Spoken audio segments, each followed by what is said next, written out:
नमस्कार, स्वागत है आपका न्यूज़ लॉन्चर पर। मैं हूं नीलू व्यास। आज नितिन गडकरी जो केंद्रीय मंत्री हैं और रोड ट्रांसपोर्ट हाईवेज मिनिस्टर हैं, उनकी एक चिट्ठी काफी वायरल हो रही है और वो चिट्ठी उन्होंने निर्मला सीतारमण यानी कि वित्त मंत्रालय को लिखी है। इस बात को लेकर उन्होंने गुहार लगाया है कि जो केंद्र सरकार की ये नीति है कि लाइफ इंश्योरेंस और मेडिकल इंश्योरेंस पर 18% जीएसटी जो लगाने की बात है और जो सरकार की जो पॉलिसी है वो गलत है और उसको सरकार को विड्रॉ करना चाहिए। ये बात उन्होंने एक चिट्ठी के जरिए लिखी है और मैं चाहूंगी अभिषेक उस चिट्ठी को अगर आप प्ले करें तो उनको ये चिट्ठी नागपुर एम्प्लॉइज यूनियन द्वारा दी गई थी। ये देखिए ये चिट्ठी निर्मला सीतारमण को एड्रेस्ड है और अगर आप स्क्रॉल करेंगे, I am writing to you with a request to cooperate in the matter elaborated here under Nagpur Divisional Life Insurance Corporation Employees Union, Nagpur, has submitted me a memorandum about the issues pertaining to the insurance industry and sought to take up them with your good self. Main issue raised by the union is related to withdrawal of GST on life and medical insurance premium, यानी कि medical insurance और life insurance के premium पर जो GST 18% लग रहा है उसको वापस करना चाहिए. Both life insurance and medical insurance premiums attract a GST rate of 18%. Levying GST on life insurance premium amounts to levying tax on the uncertainties of life. ये बड़ी इंपॉर्टेंट लाइन है कि ये जो टैक्स लगाया जा रहा है ये जीवन की अनिश्चितताओं को देखकर उस पर टैक्स लगाने के मात्र है. इस बात को इस चिट्ठी में लिखा गया है. The union feels that the person who covers the risk of life's uncertainties to give some protection to the family should not be levied tax on the premium to purchase cover against this risk. Similarly, the 18% GST on medical insurance premium is proving to be a deterrent for the growth of this segment of business, which is socially necessary. Therefore, they have urged the withdrawal of GST as mentioned above. ये एक जो चिट्ठी लिखी है ये उसका एक सार है जहां पर 18% जीएसटी को विड्रॉ करने की बात कही गई है और उन्होंने कहा है कि in view of the above you are requested to consider the suggestion of withdrawal of GST on life and medical insurance premium on priority as it becomes cumbersome for the senior citizens as per rules with due verification along with other relevant points raised. With regards, Nitin Gadkari, and the letter has been addressed to Nirmala Sitharaman. तो ये जो चिट्ठी है इससे काफी हड़कंप much गया. अब हड़कंप मैं इसलिए बोल रही हूँ कि दो तीन चीजें हैं. कुछ लोग इस चिट्ठी को देखेंगे कि देखिए नितिन गडकरी और केंद्र सरकार के बीच में सब कुछ ठीक नहीं है और इस चिट्ठी ने हड़कंप मचा दिया है. दूसरा, जिस इशू के बारे में उन्होंने लिखा है वो इशू सरकार की नीति से रिलेटेड है, यानी कि नितिन गडकरी को ये पसंद नहीं आ रहा है जिस तरीके से 18% जीएसटी चार्ज किया जा रहा है मेडिकल और लाइफ इंश्योरेंस पर. यानी कि सरकार की नीति से कोई इत्तेफाक नहीं रखते. बजट प्रोसेस हुआ लेकिन लोगों को कंसल्ट नहीं किया गया, वो भी इस चिट्ठी से साफ जाहिर होता है. लेकिन जो एक सबसे बड़ी चीज है जो यहाँ पर लोग भूल रहे हैं कि बजट को लेकर ऑलरेडी बहुत ज्यादा नेगेटिव कवरेज हो रही है. चारों तरफ से चौतरफा हमला इस समय मोदी सरकार के बजट को लेकर हो रहा है और लोग बजट की आलोचना कर रहे हैं. विपक्ष कर रहा है, पॉलिसी एनालिस्ट कर रहे हैं, बिजनेस जर्नलिस्ट कर रहे हैं. हर तरफ से बिजनेस जो बजट है उसकी आलोचना हो रही है और ऐसे समय में अगर बीजेपी का ही केंद्रीय मंत्री इस पॉलिसी पर सवाल खड़े करता है तो ये एक कितनी तीखी आलोचना होगी. और ऑलरेडी बीजेपी और पूरी बीजेपी और नितिन गडकरी के बीच में यानी कि जो गुजरात लॉबी और नितिन गडकरी के बीच का जो फासला है, राजनीतिक फासला, उससे सब वाकिफ है और जिस तरीके के बर्फीले रिश्ते दोनों में रहे हैं वो भी सबको पता है. तो ऐसे में इस चिट्ठी को कैसे देखा जाए हर लिहाज से, उस इशू के लिहाज से, राजनीतिक रिलेशंस जो है गडकरी और गुजरात लॉबी के उसके लिहाज से, पीआर मशीनरी के हिसाब से कैसे देखा जाए, ये सारी चीजों पर हम बात करेंगे. हमारे साथ हिमांशु बयानी है जो कि इंडिपेंडेंट बिजनेस जर्नलिस्ट है, हमारे साथ जुड़ रहे हैं. हिमांशु, आपका बहुत बहुत स्वागत है. Thank you so much for joining on news launcher.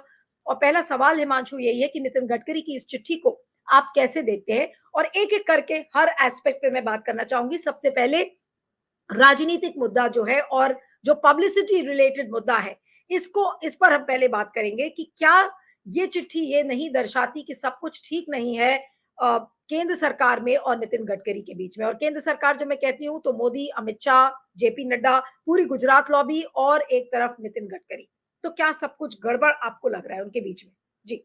देखिए, मुझे ये ज़्यादातर मुझे नमस्कार आपके दर्शकों को और आपको। मुझे ये ज़्यादातर एक इंजीनियर्ड इवेंट लग रहा है, और इंजीनियर्ड इवेंट क्यों लग रहा है, इसका आप जब आप डेटलाइन फ़ॉलो करते हैं, 28 जुलाई को ये चिट्ठी लिखी गई थी। उनके नागपुर कार्यालय, नीचे उनका जो कार्यालय, वहाँ पे टिक भी मारा गया उस चिट्ठी में, तो मतलब नागपुर कार्यालय से चिट्ठी आई थी।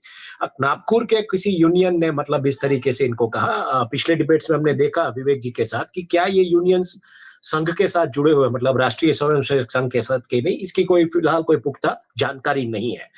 नागपुर के लोकल मीडिया में इस चिट्ठी के बारे में, अगर मान लीजिए कि वहां का यूनियन चिट्ठी लिखता है, तो जैसे एक प्रथा होती है कि लोकल मीडिया में ऐसी बातें जाती है, वहां के जो मतलब यूनियन वगैरह होते हैं वो लोकल मीडिया को एड्रेस करते हैं कि हमने ये चिट्ठी लिखी है केंद्रीय मंत्री को और हम चाहते कि ऐसा हो।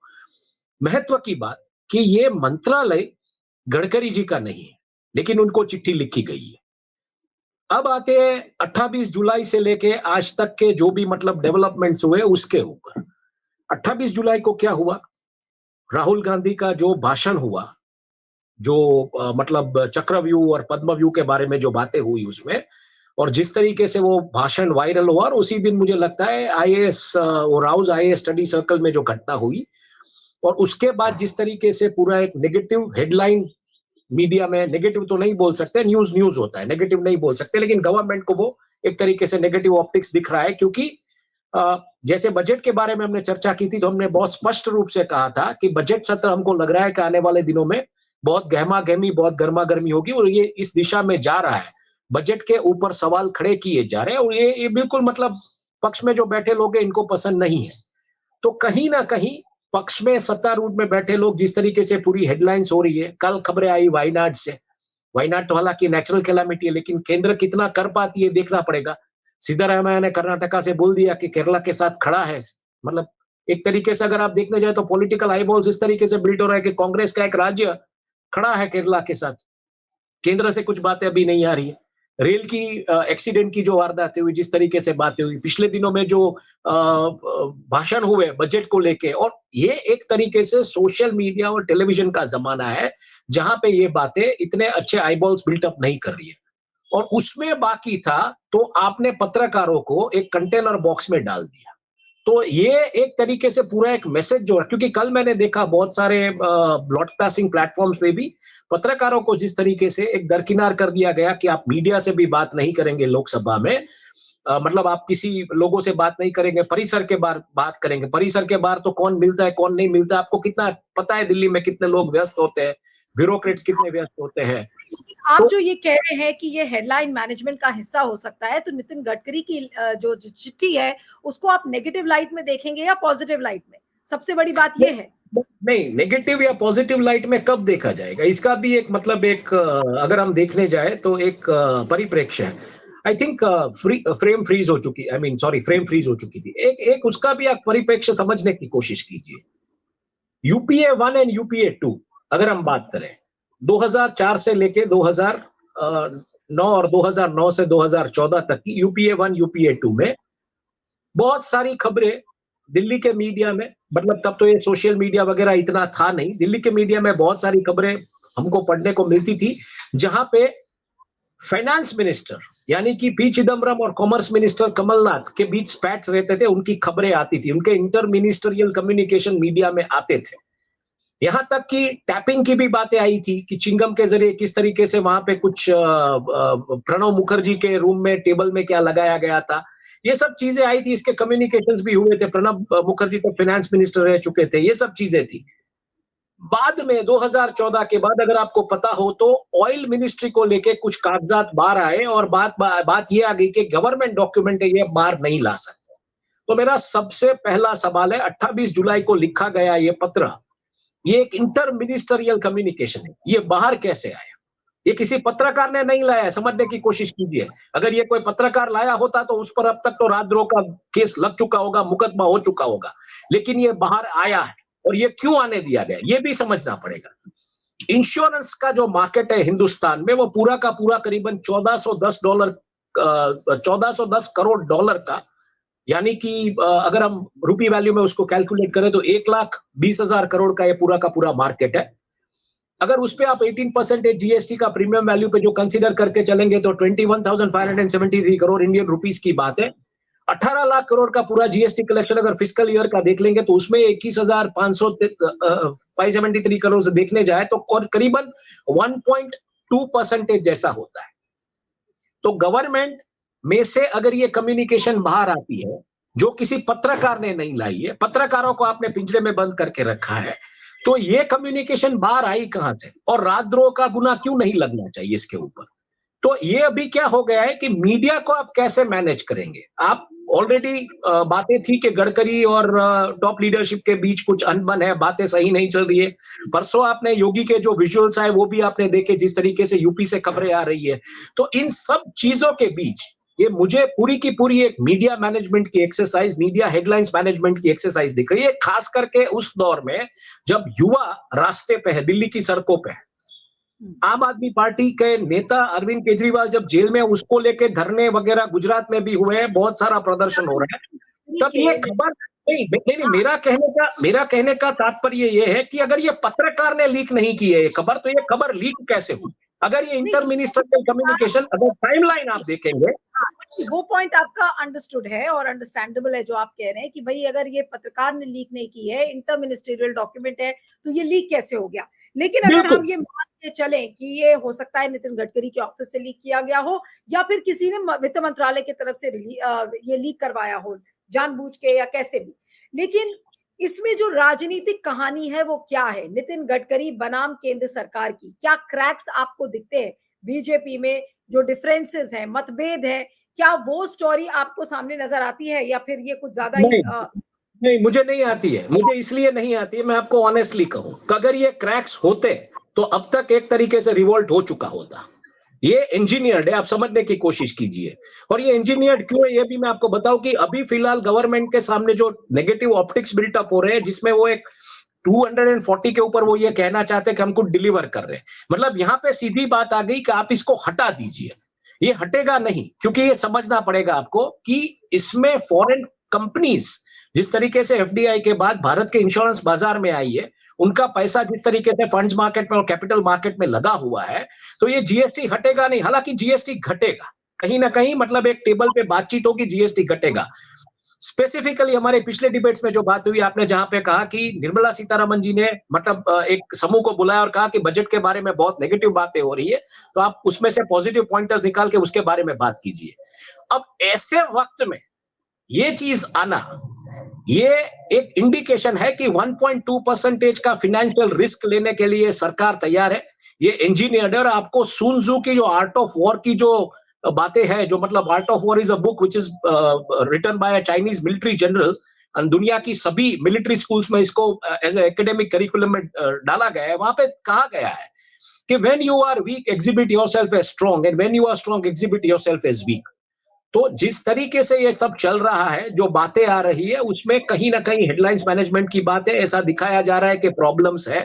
सही में अगर प्रॉब्लम्स होती, आप समझने की कोशिश कीजिए, फिर से मैं उसी बात पे आता हूं, अगर सही में प्रॉब्लम्स होती तो अब तक बीजेपी, जिसने मतलब नवनिर्माण आंदोलन जो किया गुजरात में, सरकार गिरा दी, जो इस सदी का सबसे सफल आंदोलन माना जाता है, आप मुझे ये कहना चाहते हैं कि बीजेपी के अंदर समस्या है और बीजेपी के अंदर वो नवनिर्माण वाले नेता जो भी आज वो चुपचाप बैठे हैं, वो अंदर कोई मतलब उसके अंदर कोई रिवोल्टिंग स्पिरिट खत्म हो चुकी है क्योंकि वो सत्ता पक्ष में आ गए? No, that's the reason is engineered, it is engineered event. और सेकेंडली ये कैरम बोर्ड जैसा है, कोई भी खेल रहा है, अल्टीमेटली जो भी पॉन्स है वो वापस उसी गेम में आ जाएंगे। तो ये मुझे बिल्कुल ऐसा नहीं लग रहा है कि ये कोई उस दिशा में ये शुरुआत हो रही है, ऐसा हो रहा है। हाँ, एक प्रेशर सिस्टम बिल्टअप करने की बात, जैसे हमने देखा, जो ऑप्टिक्स हमने देखे, जिस तरीके से बिजनेस लॉबी के लोग आजकल सोशल मीडिया पे जो इन्फ्लुएंस करने की कोशिश कर रहे हैं बाहर से, जिस तरीके से बिजनेस लॉबी एक तरीके से अगर देखने जाए तो एक strong leader of opposition, I mean एक स्ट्रॉन्ग अपोजिशन को लेके आगे चल रही है, अपने एजेंडा थ्रू करवाने की कोशिश कर रही है, उसके चलते प्रेशर पॉइंट्स है। लेकिन ये 240 की जो सरकार बैठी, वो ये भी दिखाना चाहती है कि हम भी कुछ डिलीवर कर रहे हैं ऐसे हालत में, और जैसे मैंने कहा था, अगर आप पॉलिसी पे काम करेंगे तो लीडर ऑफ अपोजिशन ने डे वन से कहा था हम आपके साथ हैं। अब उस ये जो पॉलिसी में पॉलिसी मैटर है हिमांशु, आप तो बिजनेस भी फॉलो करते हैं, कि ये जो पॉलिसी मैटर है कि जो अंडर इंश्योरेंस अपने देश में है, ज्यादा से बिल्कुल ज्यादा आप देखिए जो संख्या है लोगों की जिनको कि मेडिकल या लाइफ इंश्योरेंस जिनका है, वो हो है ही नहीं वो संख्या लोगों की जिनका इंश्योरेंस हुआ है। तो ऐसे में उस इंडस्ट्री की एक तरफ नितिन गडकरी आवाज उठा रहे हैं, नितिन गडकरी ये भी कह रहे हैं कि भाई आप जीएसटी कम करिए ताकि लोग ज्यादा से ज्यादा इंश्योरेंस कर सके। तो ये सरकार के पॉलिसी पर क्या ये तीखी टिप्पणी नहीं है? अगर सरकार का अपना मंत्री बिल्कुल अगर है, बिल्कुल अगर हेडलाइन बिल्कुल मैनेजमेंट है वो चीजें अलग रखिए, बिल्कुल लेकिन तीखी क्या ये टिप्पणी है, सरकार पर एक तीखी टिप्पणी नहीं है? बिल्कुल तीखी टिप्पणी है। ये मैं डिनाई नहीं कर रहा हूं कि तीखी टिप्पणी नहीं है, बिल्कुल तीखी टिप्पणी है, लेकिन ये तीखी टिप्पणी इसलिए मैं इंजीनियर्ड मानता हूं क्योंकि ये इतना रिस्क नहीं है पूरे जीएसटी कलेक्शन का, बकेट का और बास्केट का। ये 1.19 मतलब 1.2% रिस्क है।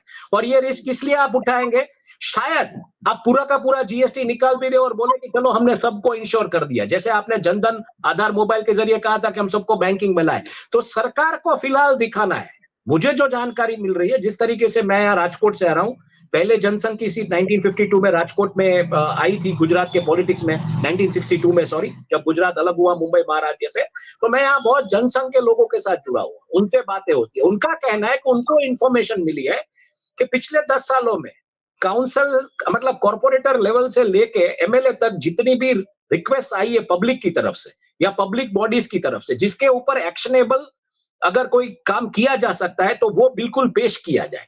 आप देखिए कैसे कैसे सवाल आते हैं संसद में, राज्यसभा में जवाब आता है वाटर बॉडीज को लेके, वाटर बॉडीज को लेके जिस तरीके से सीआर पाटिल जवाब देने खड़े होते हैं तो जया बच्चन इमीडिएटली एक बेसिक पॉइंट पे बात करती है, अगर ये काम हो चुका है तो गुजरात के मंत्री ये सवाल क्यों कर रहे हैं? तो मतलब आप प्योरली वो संसद का जो टाइम है वो टाइम आप बाई कर रहे हैं और कुछ नहीं है।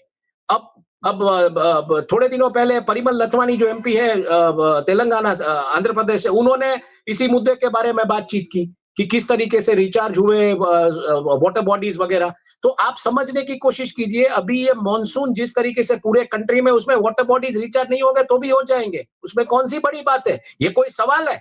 आप सवाल कीजिए ना, क्यों बेरोजगारी है, क्यों महंगाई है? इन मुद्दों के ऊपर तो सवाल या चर्चा हो नहीं रही है। भले विरोध पक्ष अपने तरीके से अपना मुद्दा लेके आ रहा है, लेकिन आप जो सवाल हो रहे हैं बीजेपी के मंत्रियों की तरफ से और उसके जो जवाब आते हैं और उसके बाद एक कॉमन सेंस के जरिए कोई भी एक मिनिस्टर खड़ा होकर पूछते हैं कि ये क्यों किया जा रहा है, अगर ये था तो ये सवाल क्यों किया? तो there somewhere they are buying the time in house. बाहर बहुत सारी चीजें हैं, इस तरफ नीतीश और नायडू अपनी मांग दिन ब दिन बढ़ाए जाते हैं, तो कहीं ना कहीं प्रेशर पॉइंट्स में सरकार दिख रही है, लेकिन ये दिखाना ऐसा चाहती है कि हम वीक टर्फ के, हालांकि वो कुछ ऐसे उनके पास मुद्दे जो स्ट्रांगली बैठे उसके ऊपर वो दिख नहीं रहे, और ऐसे इंजीनियर्ड इवेंट्स करके हेडलाइंस मैनेज करके बिल्कुल पब्लिक को ये जताया जा रहा है, एक तरीके की सहानुभूति बिल्टअप करने की कोशिश की जा रही है, एक तरीके का विक्टिम कार्ड प्ले किया जाने की कोशिश कर रही है। और शायद ये भी हो, पॉसिबिलिटीज दो है इसमें, या तो जीएसटी घटेगा या जीएसटी क्लियर नहीं निकलेगा और बाद में सरकार आके बोलेगी कि हमने एक ऐसी स्कीम दे दी है जिसमें आपको मतलब सबको हमने इंश्योर कर दिया, तो पूरे हिंदुस्तान में, तब जाके आप G20 के प्लेटफॉर्म पे और G7 के प्लेटफॉर्म पे बोलेंगे हमने पूरे कंट्री को इंश्योर कर दिया। तो मुझे लगता है कि फिलहाल जो 10 सालों में क्यों आप अचानक 28 जुलाई को ये लेटर आता है जो मीडिया, सोशल मीडिया में वायरल होता है, जो अगर कोई पत्रकार लेके आया होता तो उसके ऊपर राजद्रोह का गुना लग जाता, क्योंकि एक इंटर मिनिस्टरियल कम्युनिकेशन है, वो वायरल होता है, उसके ऊपर न्यूज बनती है और उसके ऊपर हम और आप जैसे लोग चर्चा कर रहे हैं। क्यों ये हो रहा है समझना ये पड़ेगा, क्योंकि हम चर्चा नहीं कर रहे राव स्टडी सर्कल की बेसिक चीज देखिए, जहां पे लोग मतलब इतने सारे लोग, दुखद हादसा है, दुखद हादसा है, इतने सारे लोग वहां पे मृत्यु उनकी हुई है, हम उनको श्रद्धांजलि देते हैं, लेकिन एक सोचिए, एक इंस्टीट्यूट जो आईएएस आईपीएस ऑफिसर्स खड़े कर रही है, उसके पास बायोमेट्रिक सिस्टम था जो खुला नहीं। ये किस तरीके का प्लानिंग और किस तरीके के आईएएस और आईपीएस ऑफिसर्स बनाएंगे जिनके पास एक फोरसाइट ही नहीं है खुद की इंस्टीट्यूट को सही तरीके से काम करवाने। तो इन मुद्दों के ऊपर चर्चा नहीं हो रही। चर्चा किस मुद्दों के ऊपर हो रही है कि बीजेपी के अंदर मंत्रियों के बीच प्रॉब्लम है, सही में यह मुद्दा है। और होता क्या है, राज्यसभा और लोकसभा को अगर आप देखेंगे तो बाहर भी भाषण हो रहे हैं, पत्रकार लोग भी भाषण कर रहे हैं और अंदर भी भाषण हो रहे हैं। जो प्रॉब्लम्स को सॉल्व करने की बात है, इंफ्रास्ट्रक्चर की इतनी परतें खुल चुकी है, रोड पूरे के पूरे पानी में ढह चुके हैं, पुल गिर चुके हैं, इतनी बाढ़ आती है, इन मुद्दों के ऊपर तो कोई चर्चा ही नहीं हो रही। ऐसा नहीं है कि खाली एक स्टेट में हो रहा है, मान लगता है अगर एक स्टेट पे हो रहा है तो वहां की सिस्टम्स में प्रॉब्लम है। ये हर जगह पे हिंदुस्तान में हो रहा है। तो क्या पूरा का पूरा ब्यूरोक्रेटिक मॉडल आपने करप्ट कर दिया है? क्या पूरा का पूरा मिनिस्टरियल मॉडल आपने करप्ट कर दिया है? इसके ऊपर कोई चर्चा ही नहीं है।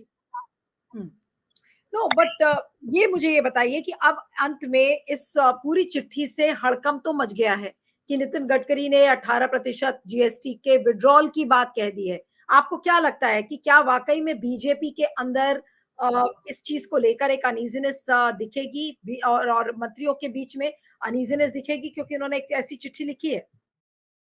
As I said, it is an engineered event. Uneasiness media में है, हड़कंप मीडिया में मचा हुआ है, हड़कंप हेडलाइंस में मचा हुआ है, हेडलाइंस मैनेज हो चुकी है।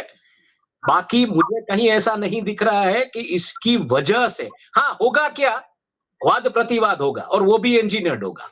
देखिए इसमें समझने की चीज ये है कि जो बैठे हैं, ये जो विचारधारा के लोग यहाँ पे जो बैठे हैं, तो फिर तो ये चिट्ठी एक तरीके से मोदी सरकार को बचा रही है कि भाई मोदी सरकार की नेगेटिव कवरेज ना हो, इस वजह से गडकरी ने उनको चिट्ठी लिख के मदद किया।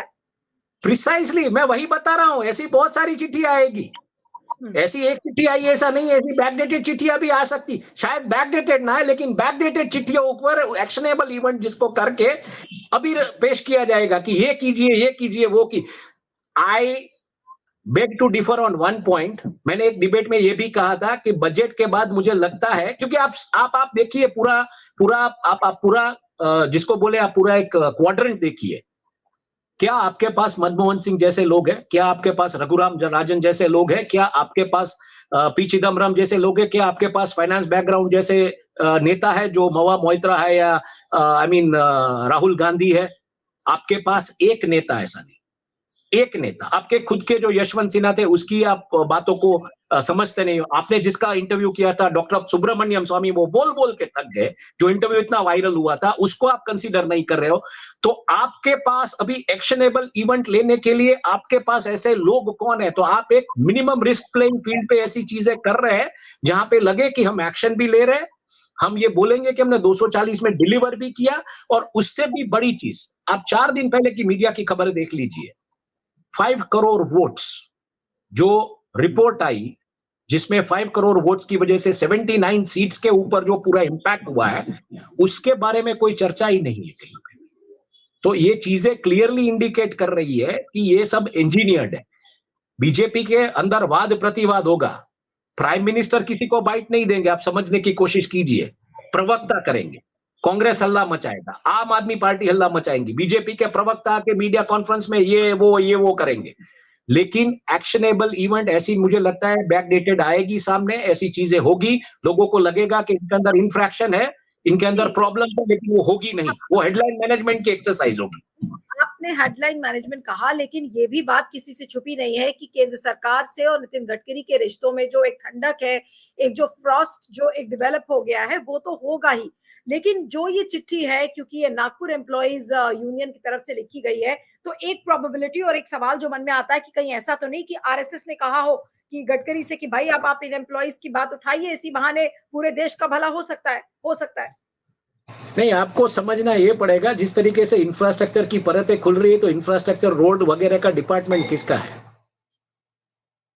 अगर ये रिफ्ट होता तो आपको लग रहा है जिस तरीके से नीट के मामले में धर्मेंद्र प्रधान को क्लियरली फिट कर दिया गया कि आप ही जिम्मेदार है, आपको लगता है कि ये जो इंफ्रास्ट्रक्चर का मामला, जिस तरीके से रोड टूट रहे हैं, पुल टूट रहे हैं, पुल के ऊपर सुदर्शन सेतु जो द्वारका में जोड़ता हुआ समंदर के बीच का पुल है, उसकी कीलें दिखाई दे रही है, आपको लग रहा है कि अगर ये सही में प्रॉब्लम होता तो अब तक नेताओं ने नितिन गडकरी को कटहरे में बिठा दिया होता कि भाई आप जवाब दीजिए, ये क्यों नहीं हो रहा है? It means somewhere everybody is sitting on the table, somewhere everybody is a part of that game and parcel.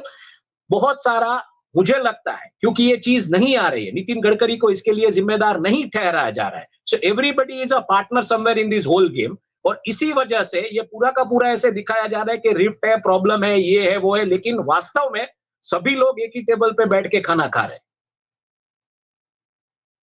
चलिए तो देखना होगा, लेकिन फिलहाल बेसिक सवाल आपके जरिए, आपके मीडिया के जरिए मैं पूछना चाहता हूँ, राजद्रोह का गुना लगेगा ये गवर्नमेंट सीक्रेट डॉक्यूमेंट लीक करने के लिए?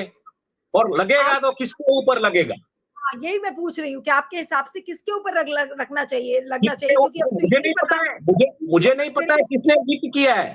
ये इन्वेस्टिगेशन का मामला है। जैसे पत्रकार ने लीक किया होता तो अब तक इन्वेस्टिगेट हो चुका होता, पत्रकार को social media, IT, troll army सबने खत्म कर दिया होता। राजद्रोह का गुना, सेंसिटिव गवर्नमेंट डॉक्यूमेंट ऐसे माहौल में लीक हुआ है, राजद्रोह का गुना लगेगा या नहीं? अब वो आप इन्वेस्टिगेट कीजिए, वो कीजिए। हम पत्रकार के, our job as a journalist is to ask the question कि अगर ये पत्रकार ने किया होता जो आज पिंजड़े में बंद है, हमने तो किया नहीं है, तो किसने किया? और अगर किया तो राजद्रोह का गुना लगेगा कि नहीं? क्योंकि sensitive inter ministerial communication document है। चलिए अब देखना होगा, लेकिन फिलहाल और 2014 के बाद ऐसे डॉक्यूमेंट लीक करने को राजद्रोह माना जाता था। 2014 से पहले, जैसे मैंने कहा कि कमलनाथ की मिनिस्ट्री और पीसी चिदम्बरम की मिनिस्ट्री के बीच प्रॉब्लम्स होती थी, उसके इंटर मिनिस्ट्रियल डॉक्यूमेंट लीक होते थे, पर्चे आते थे, दिल्ली में बैठे बाबू पर्चे पर्टिकुलर जर्नलिस्ट को देते थे, वो जर्नलिस्ट उनको, आज की तारीख में ऑयल मिनिस्ट्री में क्या प्रैक्टिस है, एक पर्चा आता है, हर पत्रकार जो ऑयल मिनिस्ट्री कवर करता है वो 5-5 हजार रुपए देता है वहां पे बाबू को। ये प्रैक्टिस है ना। दिल्ली में बाबू ज्यादा कमाता है पर्चे लीक करने का, वो पर्चे पिछले 10 साल से लीक नहीं हुए और अचानक ये पर्चा लीक हो रहा है। राजद्रोह किसके ऊपर लगेगा? चलिए आपका बहुत बहुत शुक्रिया, लेकिन फिलहाल नितिन गडकरी की इस चिट्ठी से काफी मीडिया में बहुत हलचल हो गई है, लेकिन इस चिट्ठी की जांच होगी, किसने लीक किया, किस उद्देश्य से लीक किया, क्या इसको जानबूझकर लीक कराया गया, या फिर जो बजट की जो नेगेटिव कवरेज हो रही है, क्योंकि अभी कुछ दिन पहले राइट विंग ट्रोलर्स से जब निर्मला सीतारमन ने कहा कि भाई पॉजिटिव कवरेज करिए, तो क्या उस चीज में अब ये एक हर्डल सामने आता है? इसको बहुत सारे एंगल से यहाँ पर समझने की जरूरत है। आपका बहुत बहुत शुक्रिया। यहाँ पे एक पत्रकार ने, एक अनिरुद्ध नकुम करके एक पत्रकार है राजकोट में हमारे, उन्होंने एक स्टोरी की थी कि गवर्नमेंट बदलने जा रही है गुजरात में, उनके ऊपर हर तरीके के केसेस फाइल हो गए थे। ये कैसे लिख सकता है ये बंदा? तो यहाँ पे तो एक inter ministerial serious communication asking to remove GST has been disclosed in the public domain, which is affecting the economy and the finance of the country. क्या आपको लगता है लॉबिंग शुरू नहीं हुआ होगा इंश्योरेंस कंपनीज का, फॉरेन की इंश्योरेंस कंपनीज का, कि हाँ हटा दीजिए? आपको नहीं लग रहा है? तो क्या ये देश की इकोनॉमी के खिलाफ जो एक लॉ पास हुआ है लोकसभा में कि अगर आप कुछ भी ऐसा करेंगे जो देश की इकोनॉमी के खिलाफ होगा, तो आपको नहीं लग रहा है this should be even treated as a crime against the country of, I mean the economy of the country? भले 1.2% है उसका कंट्रीब्यूशन अगर हम देखने जाए, लेकिन it is not a crime. देश राजद्रोह है। जो भी जिसने भी किया उसके सामने एक्शन लेना चाहिए, मेरा ऐसा मानना है, क्योंकि 10 साल से नहीं हुआ है लीक ऐसे डॉक्यूमेंट्स। चलिए आपका बहुत बहुत शुक्रिया Himanshu, thank you so much for joining, thank you.